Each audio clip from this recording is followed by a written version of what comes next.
नमस्कार। स्वागत है आपका परत दर परत व्यूज चैनल में। विश्लेषण कार्यक्रम में आज का मुद्दा है नशे का कारोबार और आम आदमी पार्टी का फैसला। मैं इंद्र मोहन शर्मा, बेंगलुरु से। आम आदमी पार्टी के प्रदेश अध्यक्ष सुशील गुप्ता ने आज सिरसा में मीडिया से रूबरू होकर नशे की लत के बारे में बीजेपी सरकार पर तीखा प्रहार किया। अच्छी बात है, होना भी चाहिए, क्योंकि नशे की चपेट में आकर हरियाणा के विभिन्न जिलों के जो युवा हैं वो बर्बाद हो रहे हैं। न जाने कितने लोग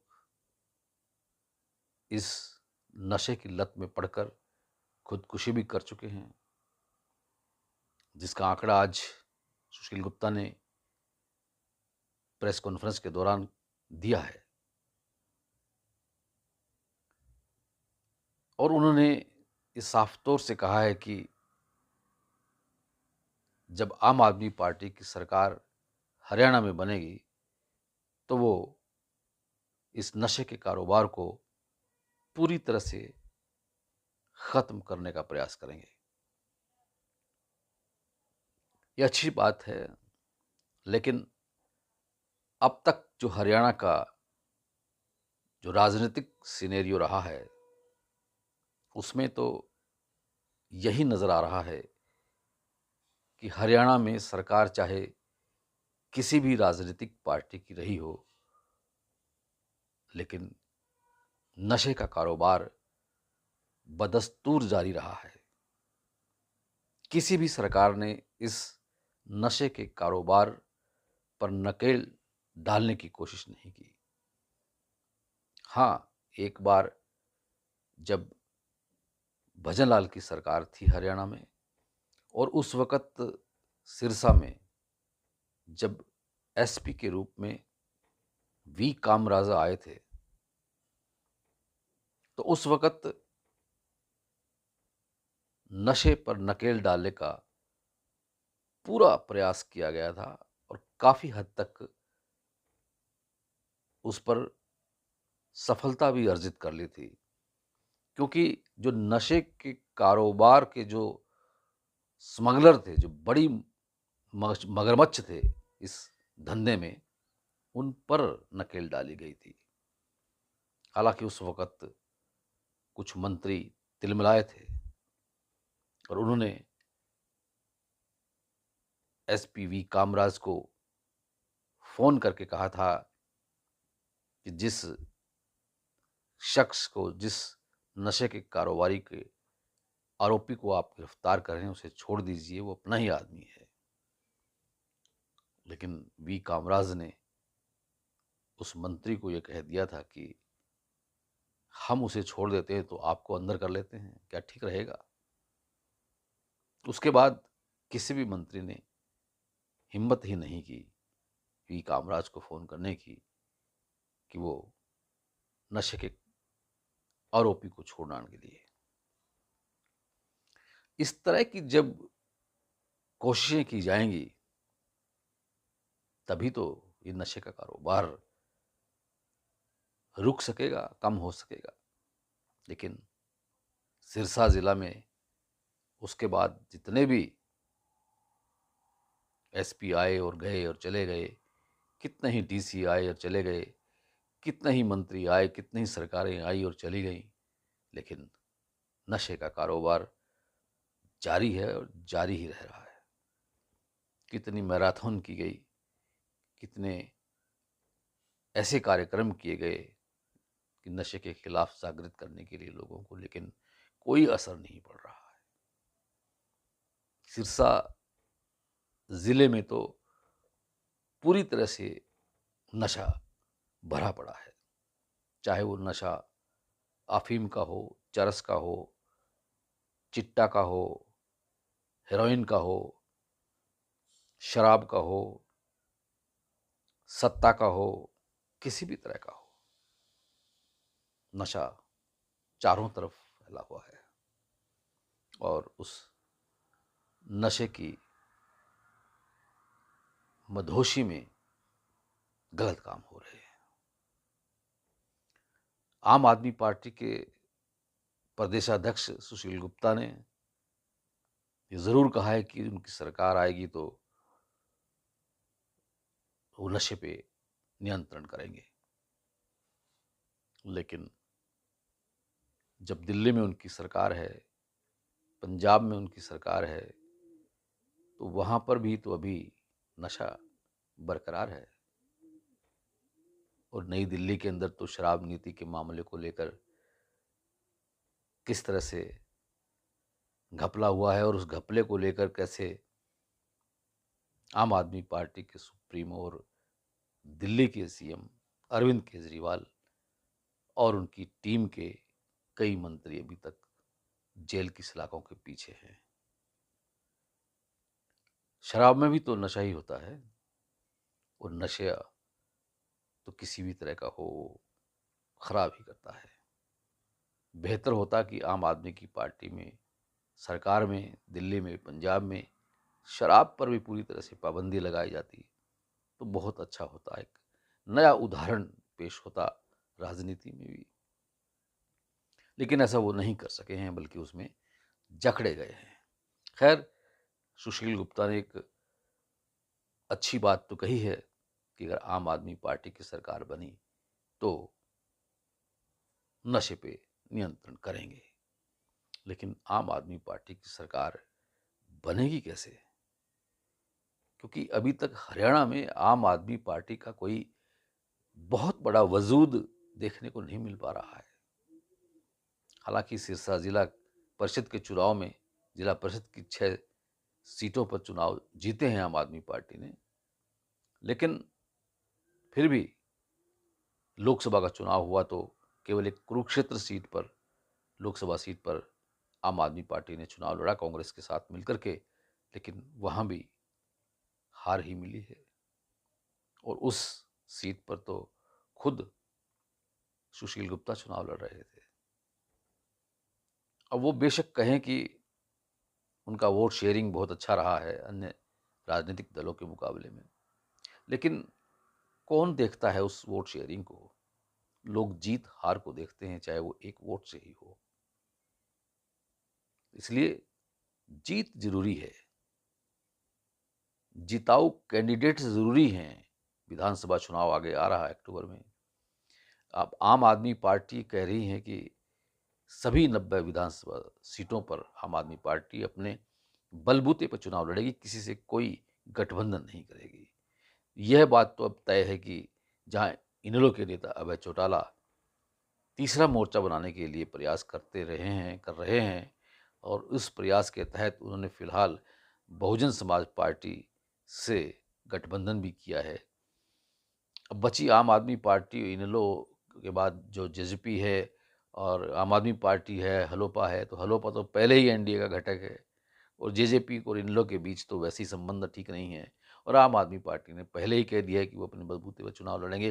कांग्रेस से इनेलो का और उसका संबंध कोई बन नहीं पा रहा है, तो ऐसे में तीसरा मोर्चा हरियाणा में फिलहाल बनता नजर नहीं आ रहा है।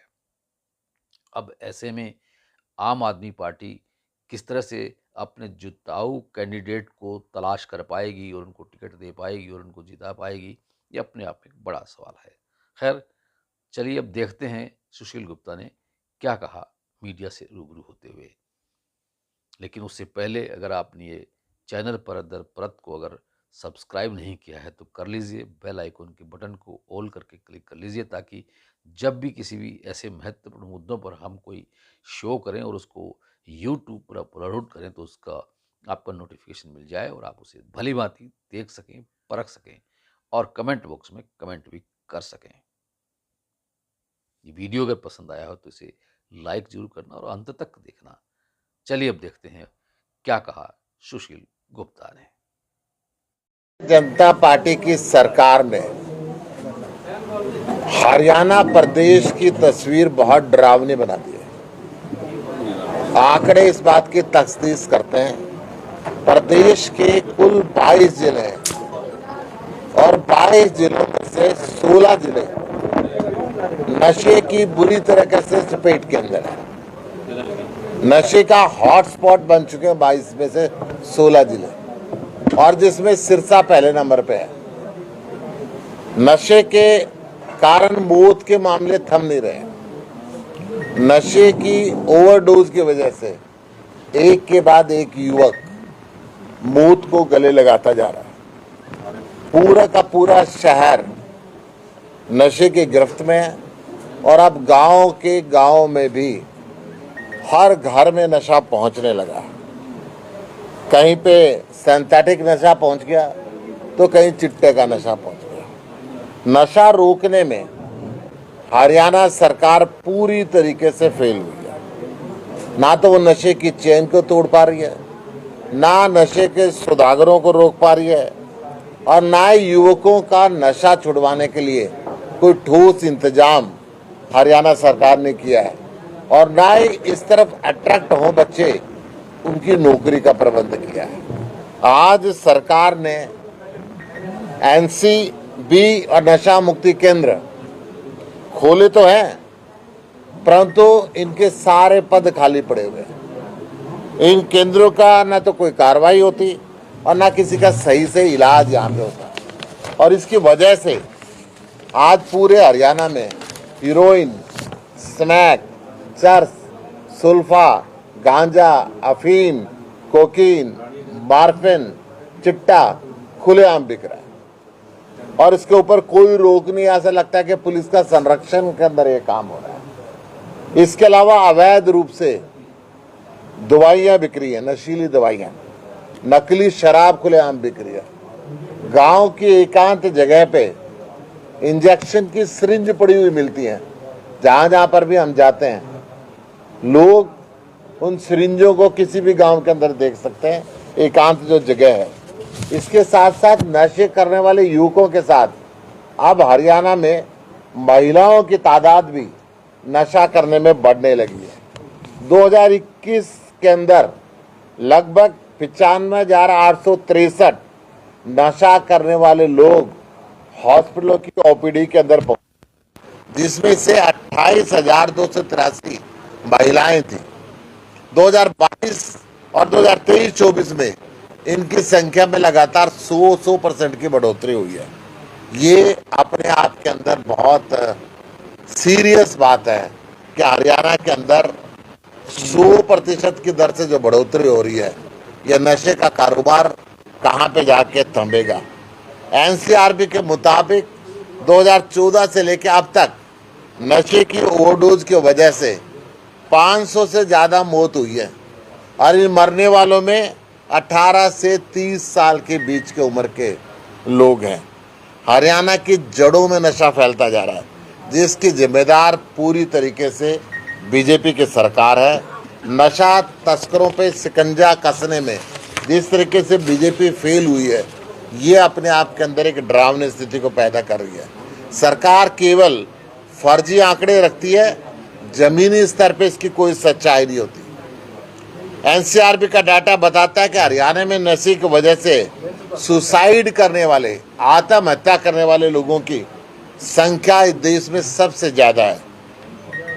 प्रदेश के युवाओं को सरकार खत्म करने पे तुली है। ना तो इनको रोजगार दे पा रही है, ना नए उद्योग लगवा रही है ताकि रोजगार मिले। युवा डिप्रेशन में जा रहा है और नशे का सहारा ले रहा है। आज हमें पूरे प्रदेश में युवाओं को बचाने की ज़रूरत है। हमारी सरकार आते ही हम नशे पे चौतरफा वार करेंगे।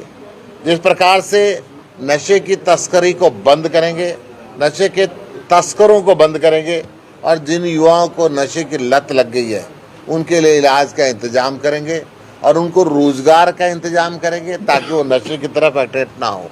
हमने पंजाब में करके दिखाया, हम हरियाणा के अंदर भी करेंगे। मैं अगर सिरसा की बात करता हूँ, सिरसा के अंदर भी नशे बेचने वालों पे पुलिस कार्रवाई नहीं कर रही। इसकी एक घटना शिव चौक की है। शिव चौक पे वहाँ के लोकल निवासियों ने एक स्टिंग करा 4 दिन पहले, और स्टिंग करके नशा बेचने वालों को पकड़ा, और ये बात मीडिया के अंदर भी आई और पुलिस को भी उन्होंने सौंपा। अगर पुलिस कार्रवाई करती तो स्थानीय नागरिकों को खुद स्टिंग ना कराने पड़ते, खुद ये काम ना करना पड़ते। चाहिए बच्चों को रोजगार चाहिए। आम आदमी पार्टी के राष्ट्रीय संयोजक अरविंद केजरीवाल जी को बगैर कसूर के इन्होंने जेल में डाल के रखा हुआ है। हालांकि सेशन कोर्ट ने और सुप्रीम कोर्ट ने उनको जमानत दी, बीजेपी के मुंह पे करारा थप्पड़ भी मारा, परंतु बीजेपी ने फिर गलत तरीके से जमानत को देखते हुए एडवांस में सीबीआई के केस में एक और गिरफ्तार किया। हमें पूरी उम्मीद है कि आने वाले सप्ताह के अंदर वो बाहर आ जाएंगे। वो आएंगे तो वो, अन्यथा सुनीता केजरीवाल जी आएंगी और अरविंद केजरीवाल जी की गारंटी हरियाणा के अंदर लॉन्च करेंगे। क्या शेड्यूल बन रहा है सर, सुनीता केजरीवाल अगर आती हैं या... बहुत जल्द आएंगी और पूरी ताकत के साथ हम हरियाणा के चुनाव की तैयारी करेंगे। कितने जिलों का दौरा करेंगे, अभी कुछ रूट तय हो पाया? देखिए, पहले वो गारंटी का लॉन्च करने के लिए आएंगी, उसके बाद हमारी मीटिंगों का शेड्यूल तय होगा। जैसे भी हम लोकसभा वाइज करें, विधानसभा वाइज करें, दैट विल बी डिसाइडेड। उपचुनावों के नतीजों को कैसा देखते हैं? जालंधर के अंदर जो उपचुनाव हम जीते हैं, इसके लिए पूरे देश से बधाई के संदेश आ रहे हैं। बीजेपी ने और कांग्रेस ने, दोनों पार्टियों ने मिलकर जितनी वोट ली, उससे ज़्यादा मार्जिन से आम आदमी पार्टी जालंधर का उपचुनाव जीते हैं। और ये इस बात की तस्दीक करता है कि अरविंद केजरीवाल जी की नीतियाँ और भगवंत मान जी की गुड गवर्नेंस को पंजाब के लोगों ने पसंद किया। पंजाब में लगातार आप जीत रहे हैं, दिल्ली में जीत रहे हैं, क्या हरियाणा में जीत का परचम लहरा पाएंगे? हरियाणा में सरकार बनाएंगे और मजबूती के साथ सरकार बनाएंगे। हरियाणा के लोगों ने बदली हुई दिल्ली को देखा है और बदलते हुए पंजाब को देख रहे हैं। वो चाहते हैं दिल्ली और पंजाब की जो सुविधाएं हैं, वो सारी सुविधाएं हरियाणा के अंदर भी मिले। लोकसभा की तरह विधानसभा में भी क्या कांग्रेस से गठबंधन की कोई बात है? जो गठबंधन था, इंडिया गठबंधन लोकसभा तक का था। हम अब हर विधानसभा के हर सीट पे और हर वार्ड पे और हर बूथ पे अपने आप को मजबूत करें। किसी अन्य पार्टी से कुछ गठबंधन की बात है? कोई गठबंधन की बात किसी पार्टी से नहीं मिला। मैं समझता हूं कि बसपा को, जेजेपी को, इन लोगों को हरियाणा की जनता रिजेक्ट कर चुकी है। इन तीनों पार्टियों के 30 उम्मीदवारों को पूरे राज्य के अंदर लोकसभा में जितनी वोट मिली थी, आम आदमी पार्टी को एक सीट पे उससे ज्यादा वोट मिले। हरियाणा में सीएम का चेहरा कौन होगा? आम आदमी पार्टी जनता से पूछ के सीएम का चेहरा तय करती है। पंजाब में भी हमने जनता से पूछा था। वक्त आएगा तो हमारी पार्लियामेंट्री अफेयर कमेटी या पॉलिटिकल अफेयर कमेटी और हमारे राष्ट्रीय संयोजक अरविंद केजरीवाल जी जनता से पूछेंगे और तय करेंगे। क्या जनता की जुबान पर डॉक्टर सुशील गुप्ता का नाम फिट होता है? सुशील गुप्ता इस लाइन के अंदर नहीं है। सुशील गुप्ता जी का मन कहाँ से है कि वो कहाँ से चुनाव लड़े हरियाणा में, अगर विधानसभा लड़ने? सुशील गुप्ता प्रदेश का अध्यक्ष है। मेरी जिम्मेदारी बनती है मैं संगठन का काम करूं और प्रदेश में 90 के 90 विधानसभा को मजबूत करूं। इसलिए मैं अपने आप को किसी सीट पे बांधना नहीं चाहता। ये फैसला मुझे लड़ना है कि नहीं लड़ना है, ये पार्टी का फैसला होगा। लड़ना है तो कहाँ से लड़ना है, ये भी पार्टी का फैसला होगा। राज्यसभा चुनाव को लेकर कांग्रेस और बीजेपी में जो चल रही है, खींचतान चल रही है, क्या कहते हैं? देखिए, कोई खींचतान हर पार्टी कोशिश करती है, परंतु मुझे ऐसा लगता है कि ये कोई भी चुनाव बिना खींचतान के होता ही नहीं।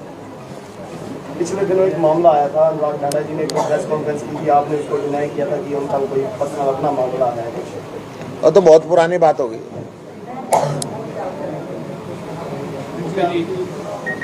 धन्यवाद, बहुत बहुत धन्यवाद।